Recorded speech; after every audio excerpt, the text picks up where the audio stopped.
che il re non ha case dove andare, è controllato dai suoi pedoni o dal nostro alfiere. Basterebbe uno scacco per vincere, quindi 2 punti esclamativi, cavallo di 5. Il nero abbandona.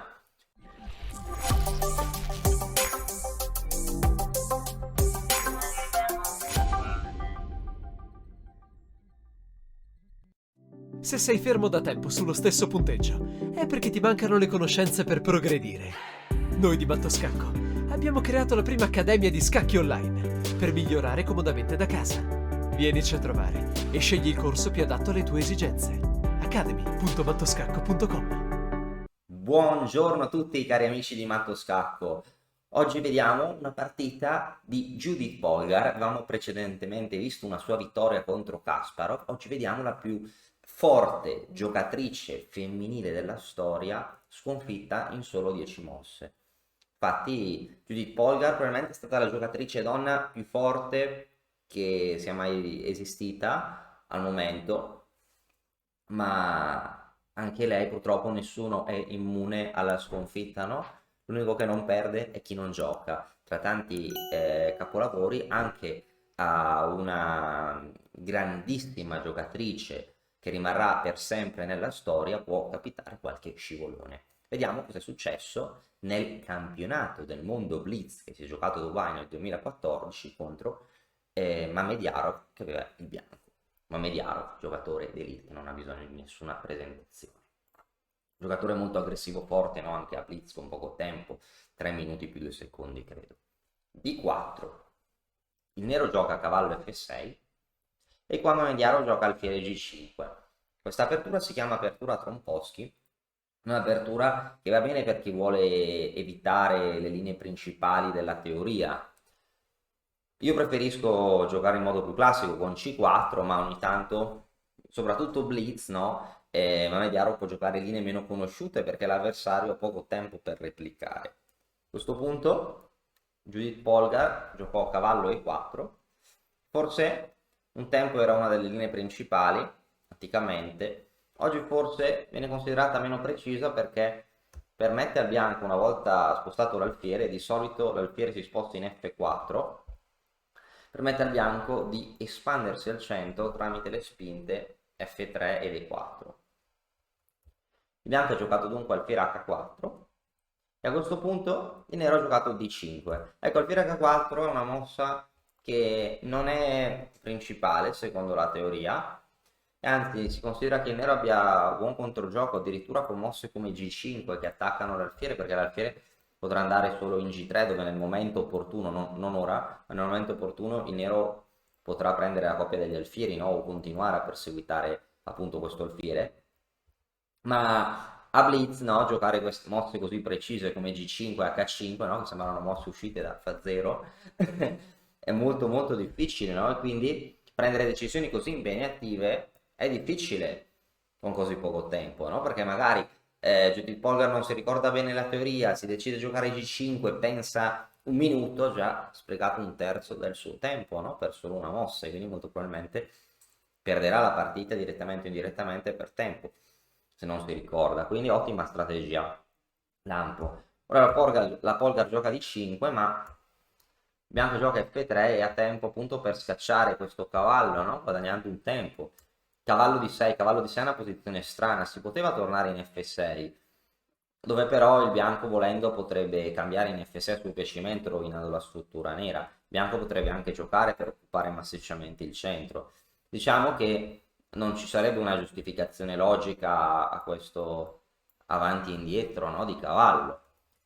Quindi il nero sceglie la casella in D6, anche se in realtà la casella in D6 potrebbe considerarsi come ancora un pochino più impacciata e strana, no? Paradossalmente forse era meglio ammettere l'errore e tornare in F6 perché si lascia poi spazio all'alfiere una volta che il cavallo è in F6, no? Andando in D6 questo pezzo è un po' impacciato, non si può giocare E6 per via dell'inchiodatura del pedone, quindi il bianco si avvantaggerà nello sviluppo.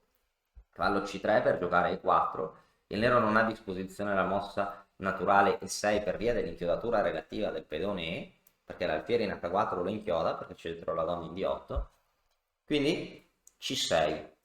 A questo punto il bianco occupa il centro con E4, siamo alla mossa 6, ecco il bianco sta trionfando con la sua strategia perché controlla tutto il centro.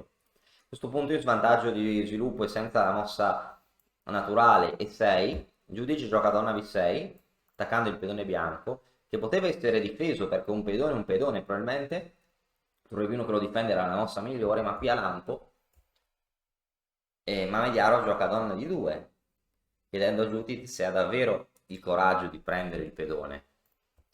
Ok, Judith Polgar non lo prese. Era meglio catturare.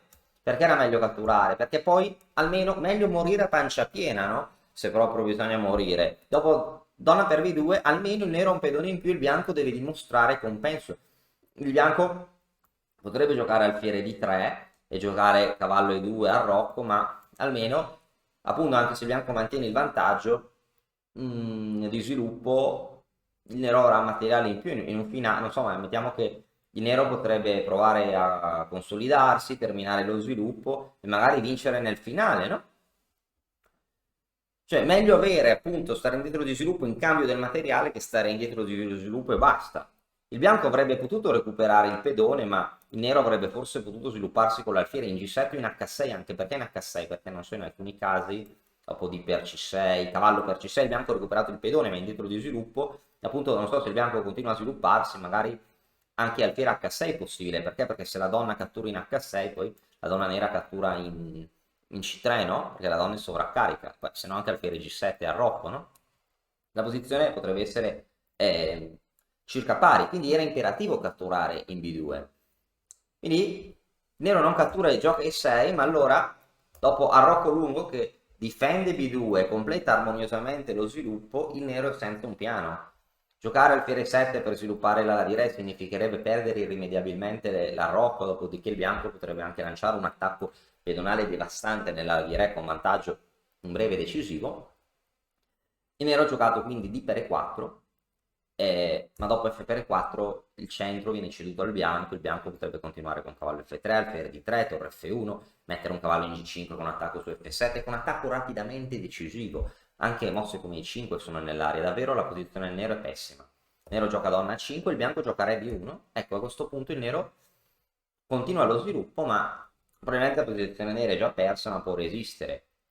Il nero gioca cavallo D7 sviluppando il cavallo, ma ora si restringe la mobilità del re e il bianco ha un attacco di scoperta decisivo. Potete provare a trovare l'attacco di scoperto, che il re non ha case dove andare, è controllato dai suoi pedoni o dal nostro alfiere.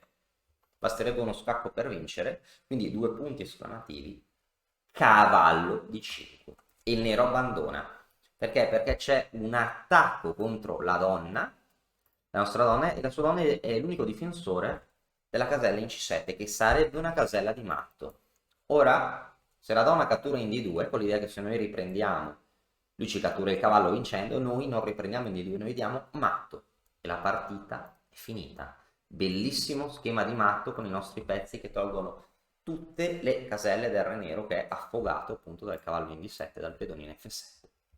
La donna è sotto attacco, difendere la donna porta comunque al matto e non ci sono caselle disponibili per la donna per mantenere difeso C7. Tornare in B6, in C7, in D8 è sempre impresa. Quindi di fronte al matto inevitabile o alla perdita della donna, Judith Polgar abbandona dopo aver giocato soltanto 10 mosse o più correttamente 10 semimosse. Quindi a volte abbiamo visto una sconfitta di una giocatrice leggendaria, abbiamo già visto alcune sue vittorie importanti come contro Kasparov, presto vedremo altre eccellenti partite di questa giocatrice che ovviamente giocando tantissimo a volte può anche perdere. Grazie mille e alla prossima!